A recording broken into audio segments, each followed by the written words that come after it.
I came to Greenville in 1931, and my dad was a sharecropper, and our home was right over here where Walcott School is now. It was in the country. We raised tobacco right here where this church is. But my dad died, and I said I'll never go on a farm again, but I'm back here. But this is such a beautiful home for anybody that would like to lead a good Christian life and learn more about our great Lord. This is my cry.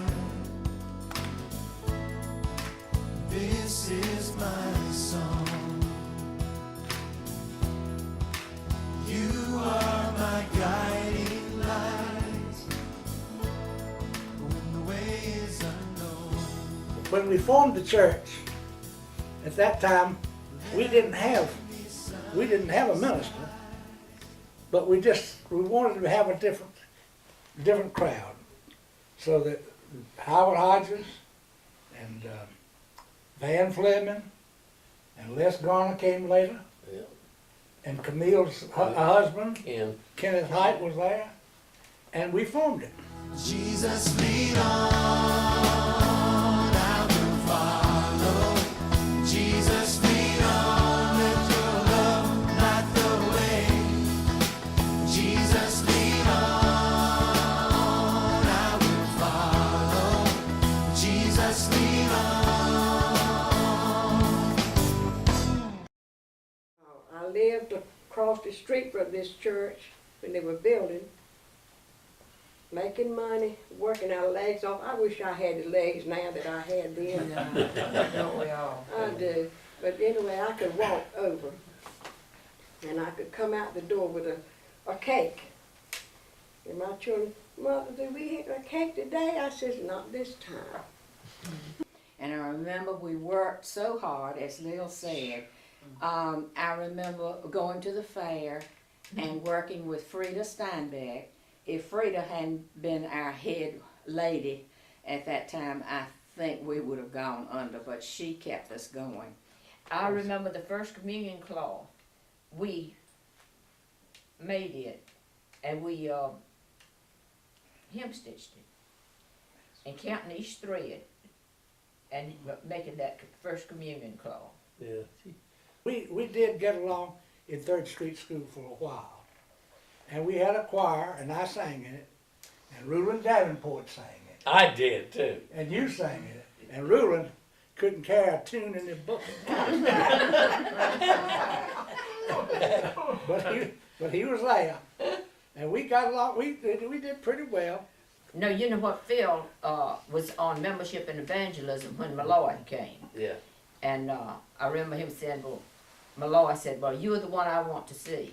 And he and Phil and George Tyndall and Malloy went out just about every night, and they would go to the utilities and find out who had come to Greenville to turn the current, on. And so that is the way they found to visit. And so they went out about every night, and I fed them just about every night. But Harold Bowers, he built the Boy Scout hut, and he would, and I'll never forget us laying the floor down in the fellowship hall. Yeah, I remember that. Went over at night, and Yeah, first time I didn't know how to do it. Well, But he- Harold he- was in Harold charge, knew how. and he knew and he his told us stuff. what to do.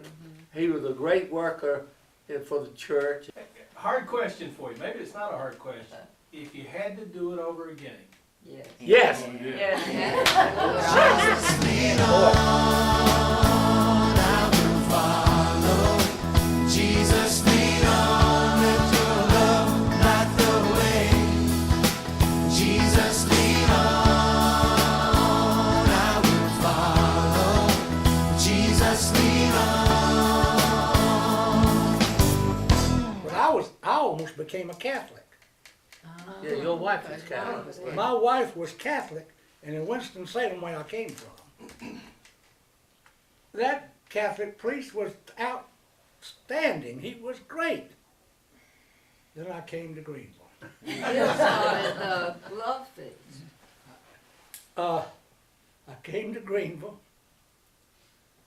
and they had a priest by the name, I can't even remember his name now. Father Gable. Father Gable. Yeah. And he would put you to sleep in 2 minutes. I mean, just bloop, right there. And I don't know if anybody else has been asked, but I have been asked frequently, who was my favorite minister? And I said, well, they all filled a special need in my life, all our life at that time. And I have always felt and feel to this day, if we as a congregation could half measure up to what we expect of each minister, our church would be even more wonderful than it is today. Oh, yes, no doubt. So often it's easy for us to sit back and try to do a critique on our ministers. And I wonder how we would stand up if our minister would do a critique on each of us.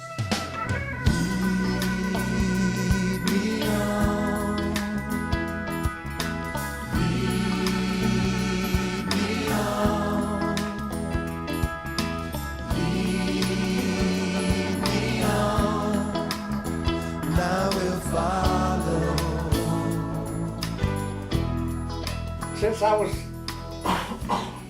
sort of young and foolhardy, I recommended to us that we put on some kind of act, which was the Passion Play. Well, over at Wright Auditorium, and it was just such a blessing, and I was Judas. I was going to say, Yeah. we put it on 2 nights.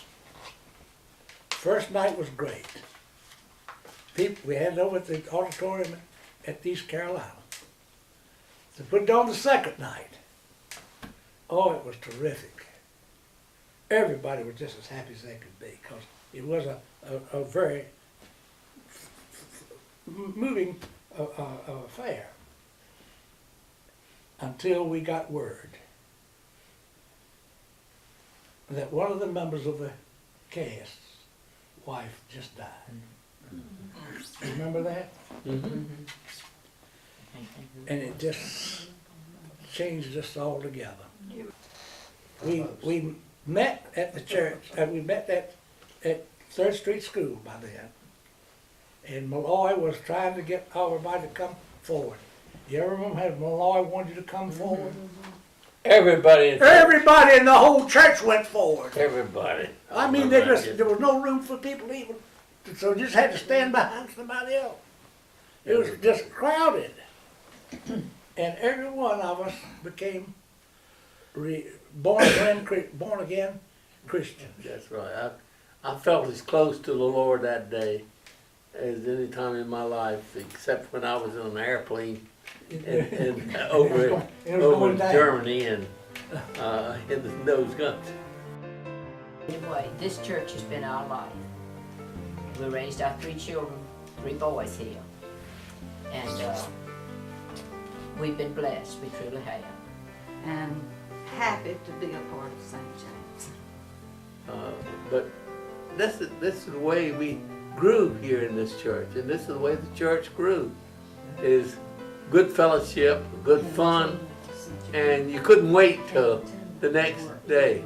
We had a good time. We all worked together, and St. James, of course, has grown, and we're delighted to see the outcome.